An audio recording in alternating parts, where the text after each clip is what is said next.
मला सांगा काय घडलं नेमकं, तुम्ही कुठले आणि काय? आम्ही पुण्यावरून आलेलो, आज सकाळीच इकडे उस्मानाबादमध्ये आलो आणि आम्ही नेहमी इकडे युवराज लॉजला येत असतो राहायला.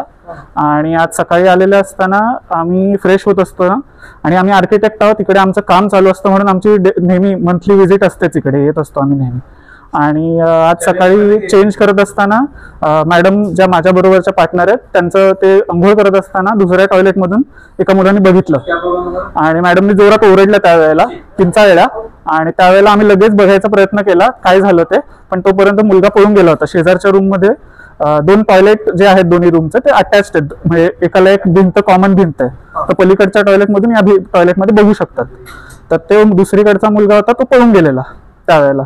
पण नंतर आम्ही खालती आल्यावरती बघितलं तर तो मुलगा असाच बसला होता.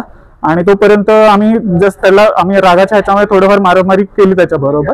पण तरी आम्ही हॉटेलवाल्यांना सांगितलं की तुम्ही पोलिसांना बोलवा, ही कंप्लेंट तुमच्याकडून झाली पाहिजे. तर हॉटेलवाल्यांनी काही रिस्पॉन्स दिला नाही, तर म्हणून आम्ही त्याच्यासाठी कंप्लेंट करायला म्हणून पोलिसांना डायरेक्ट फोन केला.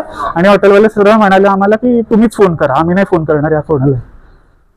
नेमकं काय ह्याच्यामध्ये काय खिडक्यांचं काय केलं? खिडक्यांचं त्यांनी 2 टॉयलेट बाजूबाजूला आहेत आणि एका टॉयलेटमधून दुसऱ्या टॉयलेटमधलं दिसतं, अशा टाईपच्या खिडक्या आहेत, तर लुवर्स आहेत. आणि आम्ही जेव्हा ह्या सगळ्या गोष्टी सांगत होतो तेव्हा ते हॉटेलवाले आम्हाला उलट म्हणाले की ते तुमची चुकी आहे, तर तुम्ही ते खालच्या फ्लोअरवरती रूम घ्यायला हवी होती किंवा पोलीस त्यांना तुम्ही बोलवा वगैरे, ते आमच्याशी असं बोलायला लागले. काय हे असं करणार माहित नाही, पण हे फारच चुकीचं आहे. आणि त्या मुलाला अजिबात काही वाटत नव्हतं, एकदा नाही आणि त्या मुलांनी 2दा बघितलं. एकदा तो डोकावत होता, ते त्यांना चष्मा असल्यामुळे त्यांना आधी काही कळालं नाही, थोडासा एक अंधार काहीतरी सावली असल्यासारखं आधी वाटलं.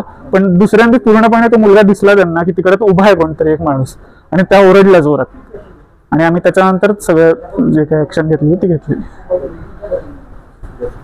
ताजे अपडेट मिळवण्यासाठी उस्मानाबाद न्यूजला सबस्क्राईब करा आणि बेल आयकॉन प्रेस करण्यास विसरू नका.